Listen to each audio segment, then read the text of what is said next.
Hello बच्चों, आज की कहानी का नाम है टिपटिपुआ। ये उत्तर प्रदेश की लोक कथा है।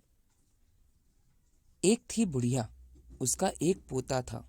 पोता रोज रात में सोने से पहले दादी से कहानी सुनता। दादी रोज उसे तरह तरह की कहानियां सुनाती। एक दिन मूसलाधार बारिश हुई। ऐसी बारिश पहले कभी नहीं हुई थी। सारा गांव बारिश से परेशान था। बुढ़िया की झोपड़ी में पानी जगह जगह से टपक रहा था। Tip tip tip tip. इस बात से बेखबर पोता दादी की गोद में लेटा कहानी सुनने के लिए मचल रहा था। बुढ़िया खींच कर बोली, अरे बचवा, का कहानी सुनाए? ई टिपटिपुआ से जान बचे तब ना। पोता उठकर बैठ गया। उसने पूछा, दादी, ये टिपटिपुआ कौन है? टिपटिपुआ क्या शेर बाघ से भी बड़ा होता है? दादी छत से टपकते हुए पानी की तरफ देखकर बोली, हाँ बचवा, न शेरवा के डर न बघवा के डर, डर था डर टिपटिपुआ के डर। संयोग से मुसीबत का मारा एक बाघ बारिश से बचने के लिए झोपड़ी के पीछे बैठा था। बेचारा बाघ बारिश से घबराया हुआ था। बुढ़िया की बात सुनते ही वह और डर गया। अब यह टिपटिपुआ कौन सी बला है? जरूर यह कोई बड़ा जानवर है। तभी तो बुढ़िया शेर बाघ से ज्यादा टिपटिपुआ से डरती है। इससे पहले कि बाहर आकर वह मुझ पर हमला करे, मुझे ही यहाँ से भाग जाना चाहिए। बाघ ने ऐसा सोचा और झटपट वहां से दुम दबाकर भाग चला।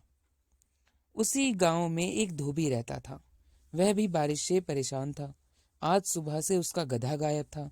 सारा दिन वह बारिश में भीगता रहा और जगह जगह गधे को ढूंढता रहा, लेकिन वह कहीं नहीं मिला।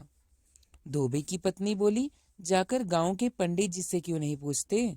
वे बड़े ज्ञानी हैं, आगे पीछे सबके हाल उन्हें खबर रहती है। पति की बात धोबी की जच गई। अपना मोटा लठ उठाकर वह पंडित जी के घर की तरफ चल पड़ा। उसने देखा कि पंडित जी घर में जमा बारिश का पानी उलीच उलीच कर फेंक रहे थे। धोबी ने बेसब्री से पूछा, महाराज, मेरा गधा सुबह से नहीं मिल रहा है। जरा पोथी बाँच कर बताइए तो वह कहाँ है? सुबह से पानी उलीचते उलीचते पंडित जी थक गए थे। धोबी की बात सुनी तो झुंझला पड़े और बोले, मेरी पोथी में तेरे गधे का पता ठिकाना लिखा है क्या, जो आ गए पूछने? अरे जाकर ढूंढ उसे किसी गढ़ई पोखर में। और पंडित जी लगे फिर पानी उलीचने। धोबी वहां से चल दिया।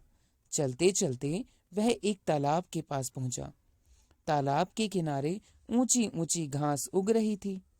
धोबी घास में गधे को ढूंढने लगा।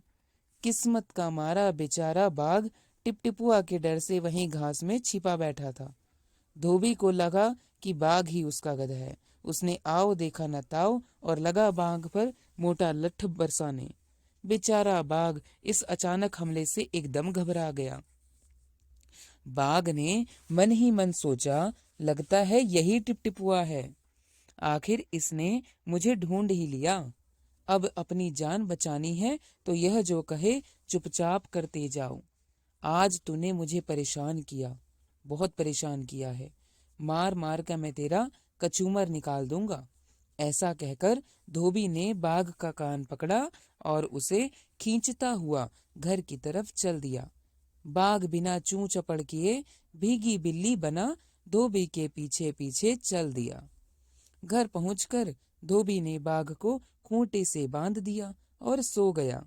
सुबह जब गांव वालों ने धोबी के घर के बाहर खूंटे से एक बाघ को बंधे देखा तो उनकी आंखें खुली की खुली रह गई।